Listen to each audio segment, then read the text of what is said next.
Zionis si Raja Tega, apa itu Hannibal Directive?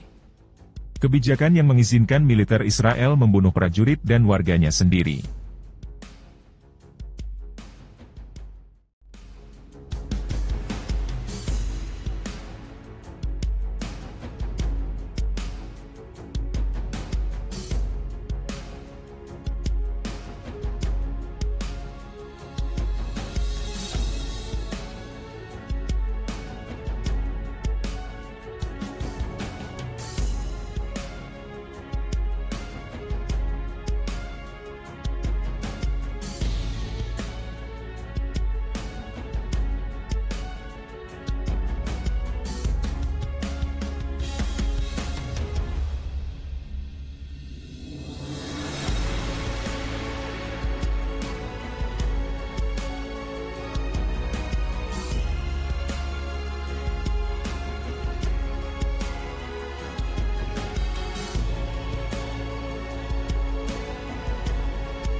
Tentara Israel memerintahkan Hannibal Directive, atau petunjuk Hannibal, sebuah kebijakan militer Israel yang kontroversial yang bertujuan untuk mencegah penangkapan tentara Israel oleh pasukan musuh dengan cara apapun, pada tanggal 7 Oktober tahun lalu.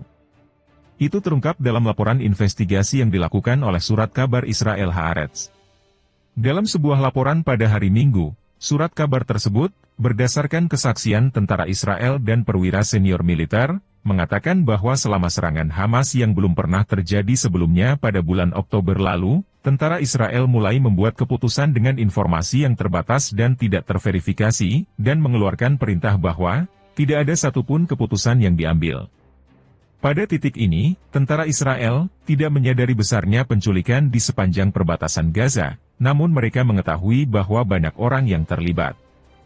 Dengan demikian, sangat jelas apa maksud pesan tersebut, dan bagaimana nasib beberapa orang yang diculik, kata laporan itu. Pada tanggal 7 Oktober, Hamas menangkap puluhan warga Israel, banyak di antaranya masih ditawan atau terbunuh dalam serangan udara Israel di Gaza, menurut kelompok bersenjata Palestina. Namun banyak dari mereka yang ditangkap adalah warga sipil dan bukan tentara, yang tidak berlaku dalam petunjuk Hannibal. Korban tewas di Israel akibat serangan yang dipimpin Hamas diperkirakan mencapai 1.139 orang, sementara hampir 250 lainnya ditawan, kata pihak berwenang Israel. Sementara itu, lebih dari 38.000 warga Palestina telah tewas dalam serangan Israel di Gaza sejak 7 Oktober, menurut penghitungan Al Jazeera berdasarkan statistik resmi.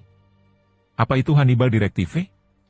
Kebijakan yang mengizinkan militer Israel membunuh prajurit dan warganya sendiri. 1. Israel menembak mati tentara dan warganya sendiri. Meskipun Haaretz mengatakan pihaknya tidak mengetahui berapa banyak tentara dan warga sipil yang terkena dampak prosedur militer Hannibal, mereka menambahkan bahwa data kumulatif menunjukkan bahwa banyak dari orang-orang yang diculik berada dalam bahaya, terkena tembakan Israel, bahkan jika mereka bukan korban. Laporan tersebut mengatakan protokol Hannibal digunakan di 3 fasilitas militer yang disusupi oleh Hamas, dan ini tidak mencegah penculikan 7 dari mereka, tentara, atau pembunuhan 15 pengintai lainnya, serta 38 tentara lainnya. 2. Mencegah penculikan yang dilakukan Hamas. Foto, AP, petunjuk Hannibal, juga dikenal sebagai prosedur Hannibal atau protokol Hannibal, adalah kebijakan militer Israel yang menetapkan penggunaan kekuatan maksimum jika terjadi penculikan tentara, kata Yehuda Shaul, mantan tentara Israel, kepada Al Jazeera pada bulan November. Anda akan melepaskan tembakan tanpa kendala, untuk mencegah penculikan, katanya, seraya menambahkan bahwa penggunaan kekuatan dilakukan bahkan dengan risiko membunuh seorang tentara yang ditawan.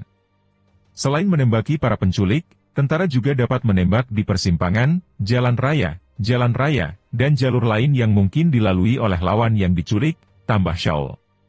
3. Pernah diterapkan pada 2014. Israel terakhir kali menerapkan petunjuk Hannibal pada tahun 2014 selama perangnya di Gaza pada tahun itu, menurut rekaman audio militer yang bocor, meskipun tentara Israel membantah telah menggunakan doktrin tersebut.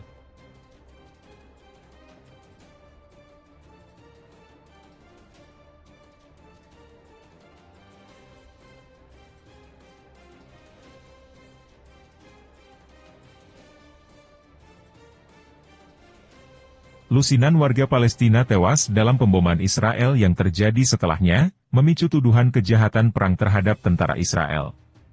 Petunjuk tersebut diyakini telah dicabut pada tahun 2016, meskipun tidak jelas apa yang menyebabkan pembatalannya.